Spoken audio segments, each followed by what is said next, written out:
Cheating wife story. Her affair with a millionaire cost her family everything. If this story moved you, don't forget to like, drop a comment, and subscribe to Viora for more unforgettable stories that speak to the heart. I found her wedding ring on the kitchen counter, next to a note, "I'm leaving. Don't follow me." She didn't just break my heart. She ran to my best friend, taking our son's future with her.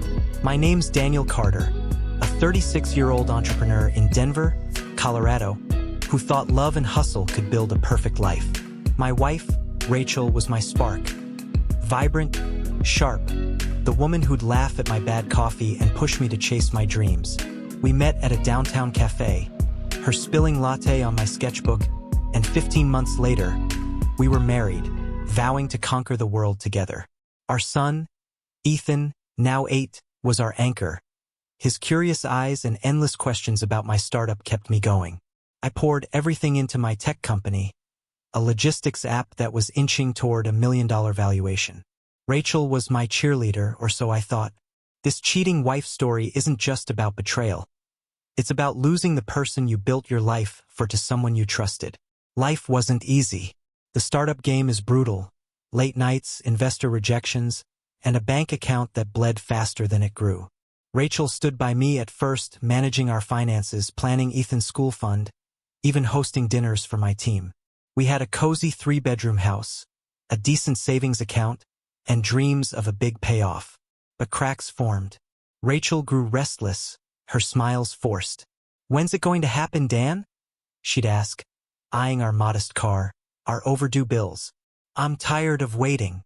I promised her the world, working harder, missing dinners, believing she'd wait. I was wrong. The signs were there, but I was blind. Rachel started dressing sharper, her phone glued to her hand, passcode locked. She'd vanish for girls' nights or errands, coming home smelling of cologne I didn't wear. I'd read cheating stories on Reddit, the ones where husbands ignore red flags, and swore that wasn't me. "She's stressed," I told myself. "We're fine." Ethan noticed, though. "Why's mom always mad?" he'd ask, his voice small. I'd ruffle his hair, lying. "She's just busy, buddy." Busy. That's what I called it. The bomb dropped on a rainy Tuesday. I came home early, hoping to surprise Rachel with takeout. The house was quiet, Ethan at school. On the kitchen counter, her wedding ring glinted beside a note in her tidy script. "I'm leaving. Don't follow me. I'm sorry." My knees buckled. Leaving? Called her. Straight to voicemail. Texted. Nothing. Panic surged as I tore through her closet. Half her clothes gone, her suitcase missing. Then I checked Ethan's college fund, the one we built for his engineering dreams. Empty. $45,000 gone. She drained it, every cent. I've seen Infidelity Storytime videos, where the truth hits like a freight train. Mine was worse. I found an email on her open laptop. Not even hidden. "Kyle, I'm ready. Let's start over." Kyle. My stomach lurched. Kyle Bennett, my college buddy, the angel investor who'd thrown $100,000 into my startup when no one else would. He'd been at our wedding, toasted our future, called me brother. Now he was her escape plan. This wasn't just a cheating wife caught.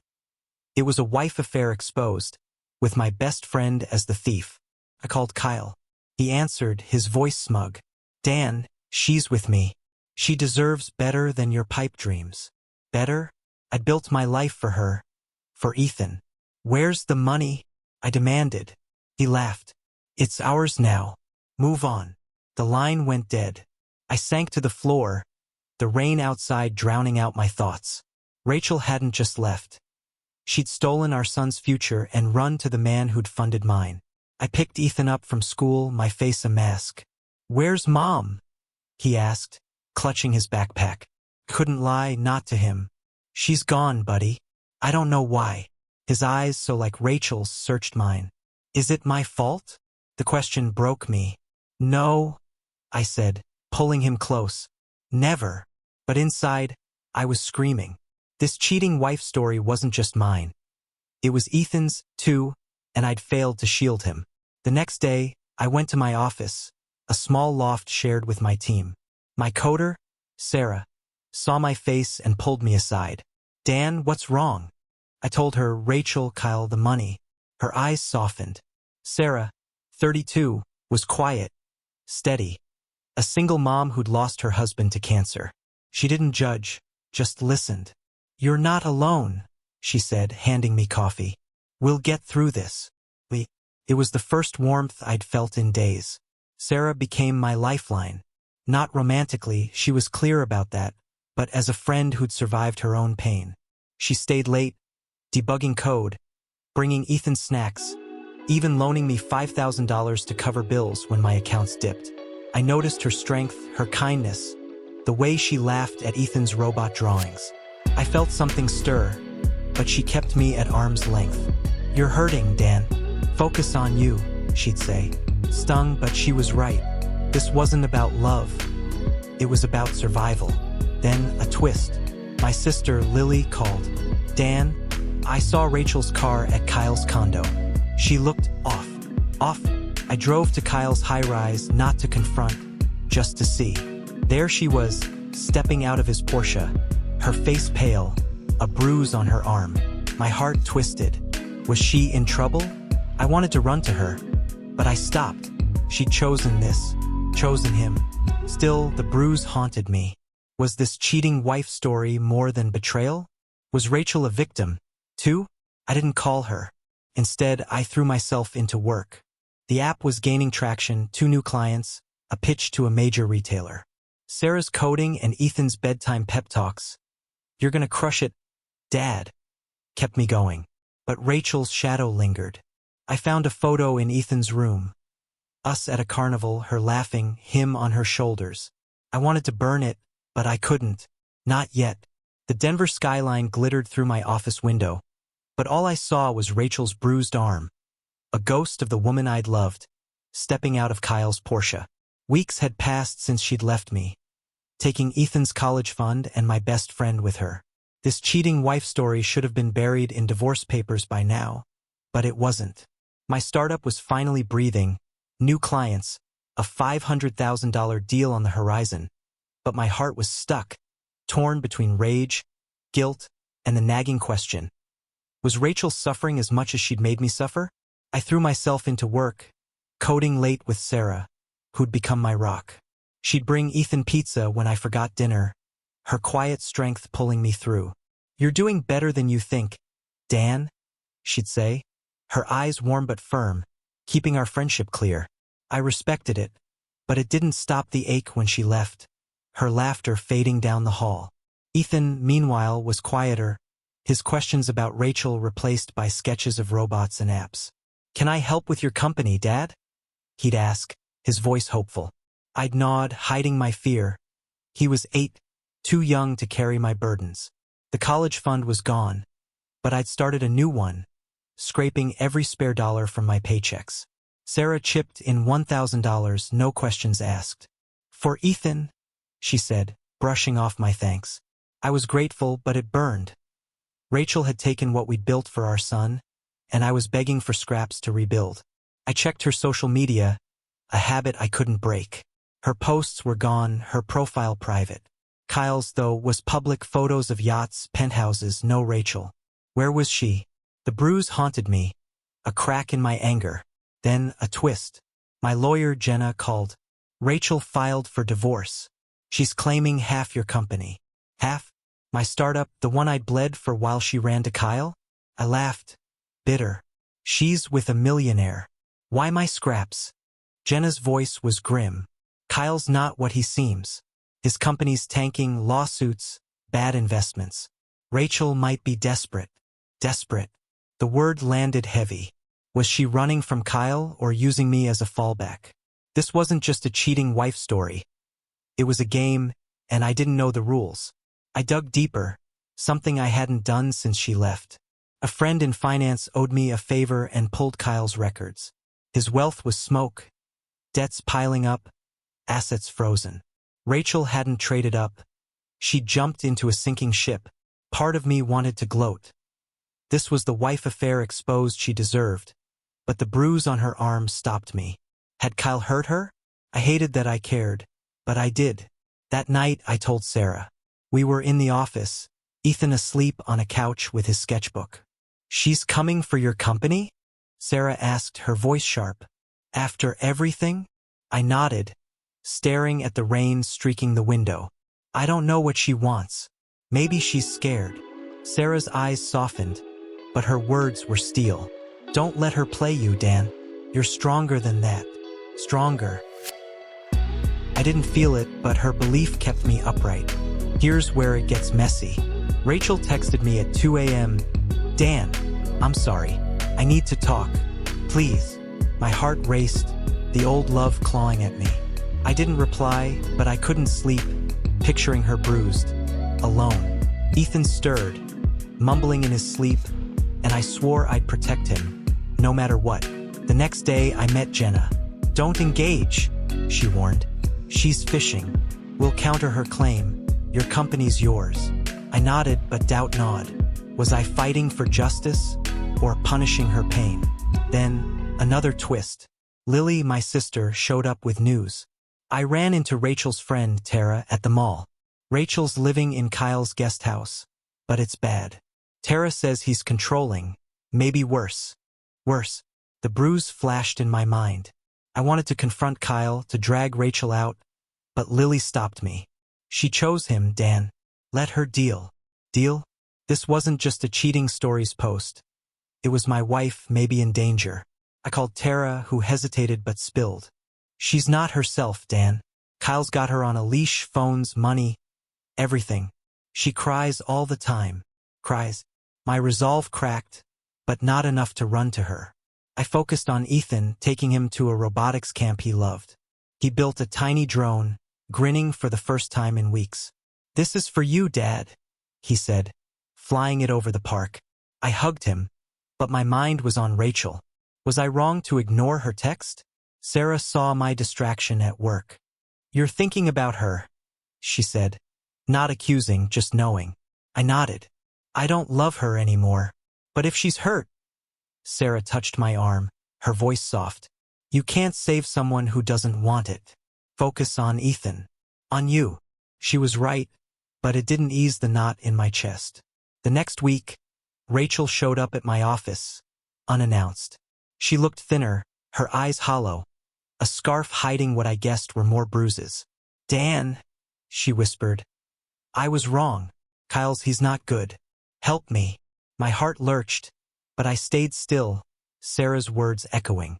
"You took Ethan's money," I said, my voice cold. "You left us for him." She sobbed, reaching for me. "I thought he'd save me. I was stupid. Please, let me come back." Back. The word was a blade, cutting through years of love. I didn't let her in. Not yet. "Why my company?" I asked. She flinched. "Kyle made me. He said we'd lose everything." Lose everything? She'd already lost us. I stepped back. "Go. I need time." She nodded, tears falling, and left, her scarf slipping to reveal a purple mark on her neck. My fists clenched, but I didn't follow. This wasn't just an emotional cheating story.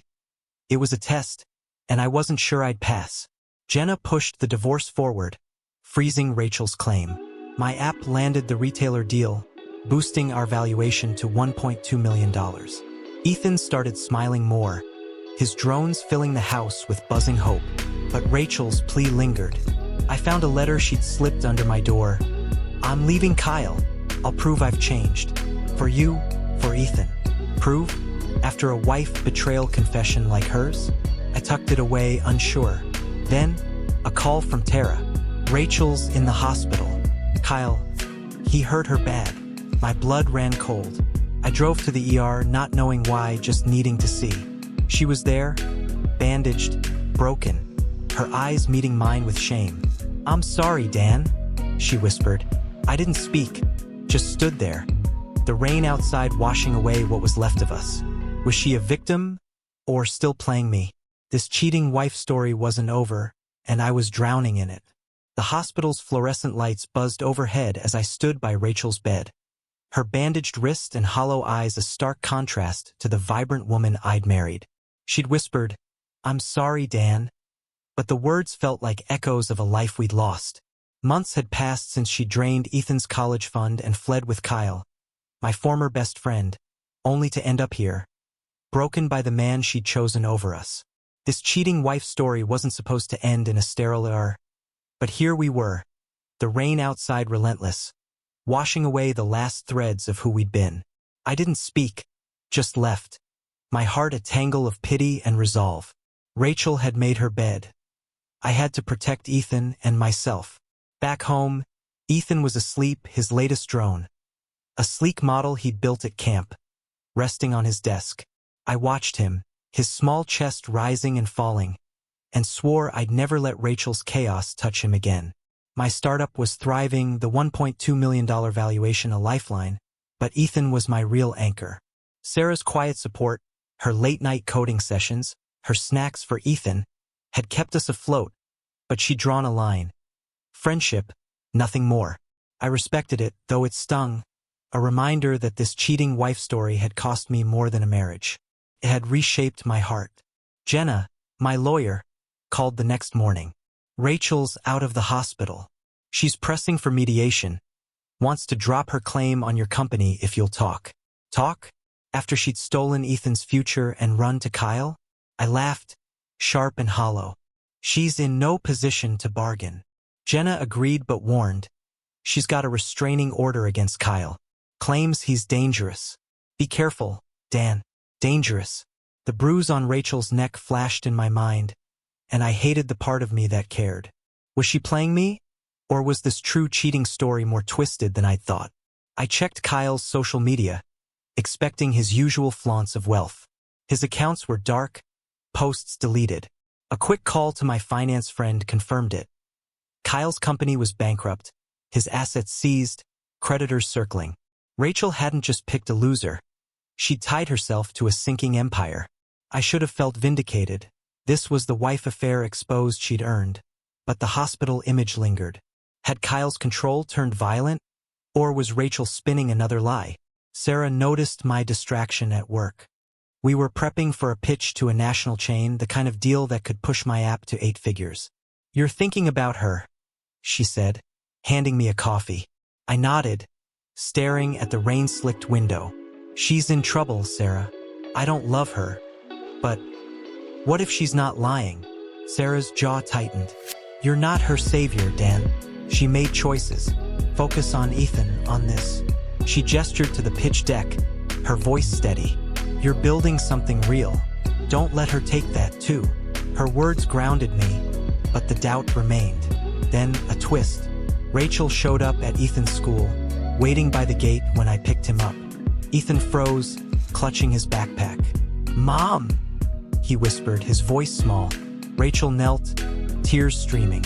I'm so sorry, baby. I want to make it right. I stepped between them, my heart pounding. You don't get to do this, I said, low and firm. She stood, her face gaunt, a faint bruise still visible. Dan, I left Kyle. I'm done with him. Let me prove it. Prove it. The same words from her letter. Ethan looked at me, confused, and I ushered him to the car. Stay away, I told her. She didn't follow, but her eyes, pleading, broken, burned into me. Ethan was quiet on the drive home. Does she mean it? He asked finally. I gripped the wheel, hating that he had to ask. I don't know, buddy, but we're okay without her. He nodded, but his silence screamed louder than words. This wasn't just a cheating wife story. It was my son's trust, fraying with every lie Rachel had told. I called Jenna, furious. She's stalking Ethan now. Push the divorce, no mediation. Jenna agreed, filing for a restraining order against Rachel, too. The next day, Tara, Rachel's friend, texted me. Dan, she's not lying about Kyle. He beat her, controlled her money, her phone. She's scared he'll come after her. My stomach churned. I didn't want to believe it, but Tara sent a photo.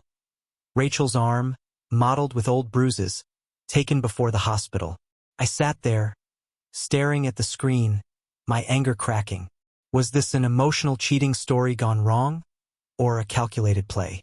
I didn't know, but I couldn't ignore it. I met Rachel at a diner, neutral ground, no Ethan. She looked worse, thin, jumpy, her scarf hiding what I guessed were more marks. "Thank you for coming," she said, her voice trembling. "Kyle's not who I thought. He hurt me, Dan. I was stupid, thinking he'd save us." Save us? She'd saved herself, leaving me and Ethan in the dust. "You took Ethan's college fund," I said, my voice steady. "You chose him." She nodded, tears falling. "I thought it'd be quick money that we'd pay it back. I was wrong. I'll do anything to fix this." Anything. The word felt like a trap. I didn't promise her anything, just listened. She'd left Kyle's guest house, was staying with Tara, working a temp job. "I'm not asking for love," she said. "Just a chance to be Ethan's mom again." Ethan. The name hit me. I wanted to believe her, for his sake, but trust was ashes. "Prove it," I said, echoing her. "Not with words, with actions." She nodded, her eyes desperate.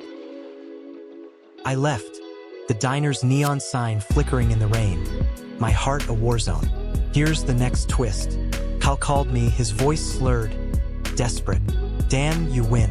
Rachel's gone, my company's dead. Just don't let her ruin me." "Ruin him?" I laughed, cold. "You did that yourself." He rambled, admitting he'd pushed Rachel to file for my company, thinking it'd save his debts. "She didn't want to," he said. "I made her." Made her. The words twisted the knife. Was Rachel a victim, or a liar who'd played us both? I didn't tell Rachel about the call. Instead, I tested /system. It appears the artifact content was cut off. I'll continue the story from where it left off, ensuring it remains seamless with parts 1 and 2, adheres to all your requirements, and completes the narrative with approximately 15,000 words. The story will maintain the emotional depth, dramatic twists, and SEO integration, while introducing unique, logical developments that avoid repetition with other Viora stories. The conclusion will include a call to action for Viora and end with an open-ended question to spark discussion.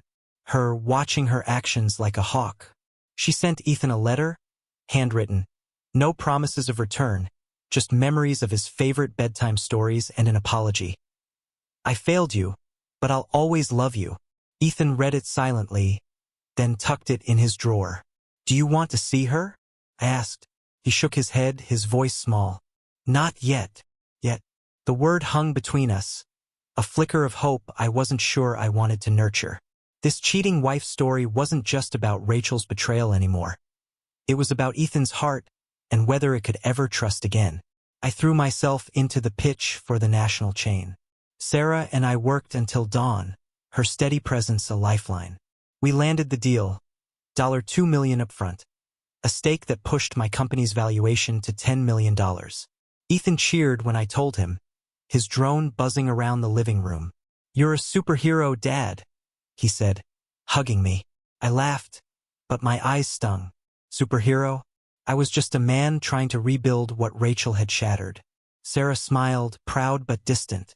"You did it, Dan," she said, leaving early to pick up her daughter. I watched her go, the ache of her boundaries sharper than ever. The divorce moved forward.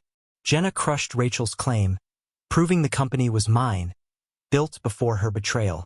The restraining order held, but Rachel kept trying. Small gestures, like dropping off Ethan's favorite cookies at school with a note. "No pressure, just thinking of you." Ethan ate them but didn't write back. I watched him, searching for cracks, but he was resilient, his drones and sketches filling the void Rachel left. Still, I worried. Was he healing or hiding? Then, another twist. Tara called, panicked. "Kyle's out on bail. He's looking for Rachel." My blood ran cold. Kyle, bankrupt and desperate, was a loose cannon. I called Jenna, who confirmed it. Kyle had violated his restraining order, skipped a court date. The police were searching, but he'd vanished. I checked on Rachel through Tara, who said she was safe, working at a bookstore, attending therapy. "She's trying Dan," Tara said. "She talks about Ethan every day." Trying. The word felt like a challenge, daring me to believe her. I didn't tell Ethan about Kyle. He didn't need more fear. But I installed cameras at home, upgraded the locks, and told Sarah to stay alert. She nodded, her eyes fierce. We've got your back, Dan. Her daughter, Lily, was Ethan's age, and the kids had started building drones together, their laughter a bomb. I wanted to lean into Sarah, to cross that line, but she was clear. Your family, Dan, but I'm not ready for more. I swallowed the hurt, focusing on the present, Ethan, the company, the life we were clawing back. One night, Rachel called, her voice shaking. Dan, Kyle's here, at the bookstore. I'm hiding in the back. My heart stopped. I grabbed my keys, calling the police as I drove. Stay put, I told her. I'm coming. Why was I going? Not love, duty, maybe, or the ghost of who she'd been. I found her in the alley behind the store, trembling, a cut on her cheek. Kyle was gone, but his threat lingered in her eyes. He said he'd kill me, she whispered. I took her to the police, who issued an APB. She clung to my arm, sobbing. I don't deserve this, Dan. I didn't answer, just drove her to Tara's, my jaw tight. The police caught Kyle the next day, drunk in a motel, his threats recorded on the bookstore's cameras. He was charged with assault, stalking, and parole violation, enough to keep him locked up for years. Rachel's relief was palpable, but I kept my distance. Thank you, she texted. I didn't reply. This wasn't a husband revenge story. It was survival, and I was done playing her knight. Rachel's gestures continued, letters to Ethan, a small deposit to his college fund, $500 from her bookstore job. It's a start, she wrote. Ethan kept the money but didn't respond. I watched him, torn between pride and fear. He was thriving, top of his robotics class, his drones winning local contests, but his silence about Rachel worried me. You can talk about her, I said one night, tucking him in. He shrugged. She's trying, I guess. But I don't need her. Need. The word cut. Had I taught him that, or had Rachel? Sarah threw a party for the company's big win, inviting Ethan and Lily. The office buzzed with music, pizza, and drones zipping overhead. Ethan laughed, chasing Lily's drone, and for a moment, I felt whole. Sarah caught my eye, her smile soft. You're a good dad, Dan, she said. I wanted to say more, to tell her she was my anchor, but I didn't. Not yet. She deserved her space, and I was learning to stand alone. Rachel asked to meet again, this time at a park. I agreed, bringing Ethan, who insisted on coming. She looked better. Cleaner, her eyes clearer, a bookstore name tag pinned to her coat. I'm in therapy, she said. I'm saving for Ethan's fund. I know I can't undo it, but I want to be better. Ethan listened, his face unreadable, then handed her a drone he'd built. It's not much, he said, but it flies. She took it, tears falling, and hugged him. He didn't hug back, but he didn't pull away. I stood back, my heart twisting. Was this forgiveness or a test? Months later, the divorce was final. Rachel didn't fight for assets, just asked for Ethan's time 1 day a month. I let him decide. Maybe, he said, his voice steady, if she keeps trying. The word had new weight. My company soared, a new office opening in Seattle, Ethan's college fund growing with every deal. Sarah stayed my friend, her daughter and Ethan inseparable. Their drones a symbol of our patched-together family. Rachel kept her word. Small deposits, weekly letters, no demands. She was rebuilding, but I didn't trust it, not fully. One evening, I found Ethan flying his drone in the backyard, the sunset painting the sky gold. Do you think Mom's sorry? He asked. I knelt beside him, the grass cool under my knees. I think she's trying to be, but you decide what that means. He nodded, guiding the drone higher. I don't hate her, he said. I just don't need her like I used to. I hugged him, my throat tight. He was enough. I saw Rachel one last time at a coffee shop, her suggestion. She looked almost like the woman I'd met years ago, hopeful but scarred.